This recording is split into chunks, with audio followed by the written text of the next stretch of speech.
Hi, it's Rabbi G. So which miracle are we celebrating? Is it the oil? Or is it the military victory? But let's think about it for a second. We light oil menorahs. We eat latkes fried in oil. We eat those oily donuts. It seems like the oil wins. But what happened to the military victory? Why don't we celebrate that miracle? So we have to look at Donald Trump for a second. That's right, Donald Trump for a second. When he announced that he was running to be the president of the United States, no one thought he was going to win. And if you would have told me then, in June 2015, that he was going to say what he said about women, he's going to say what he said about Mexicans, and he's going to act like a bully and a baby on social media, we would have all said there's no way this person is going to be the president of the United States. And when it came to election night, no one thought he was going to win. But when everyone woke up the next morning and they saw that Donald Trump was the president-elect of the United States of America, all the news stations, TV and radio, what are they all trying to do? They're trying to make sense out of it. They're trying to figure out, how can we all be wrong? How do the pieces of the puzzle fit?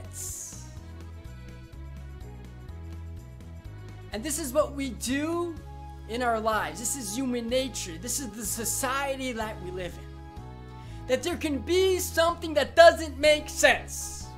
There can be something that maybe points to a divine. That maybe points to a God.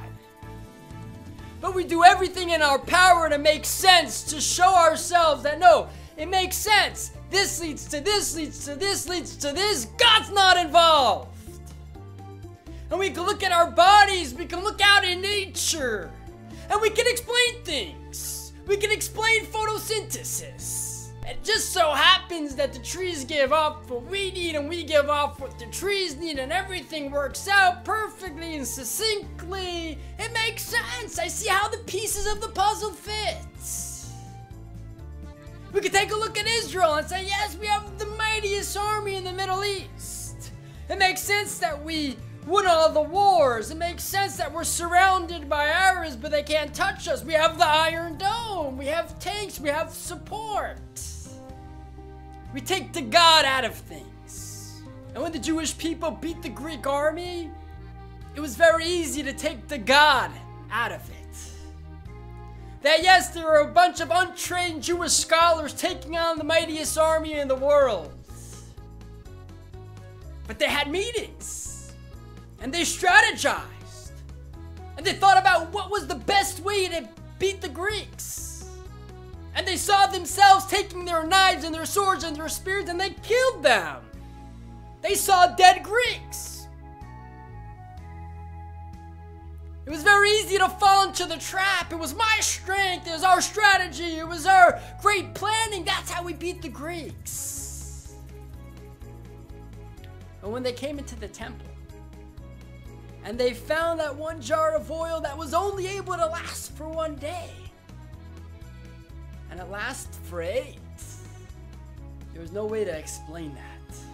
They gave the Jewish people a second to take a step back, to look at what just unfolded in front of their eyes, not just with the oil, but with the victory against the Greeks.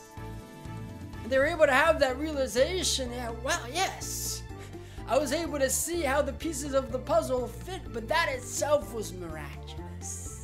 So maybe this year on the night of Hanukkah, when we light the candles and we celebrate, to take a moment to stop for a second, to think about our lives, to think about those miracles that, yes, I can maybe explain to you scientifically how it works. We can give explanations to things. But to realize that even these things that we give explanations to, that we see how the pieces of the puzzle fit. That itself is miraculous. This is Rabbi G. Happy Hanukkah.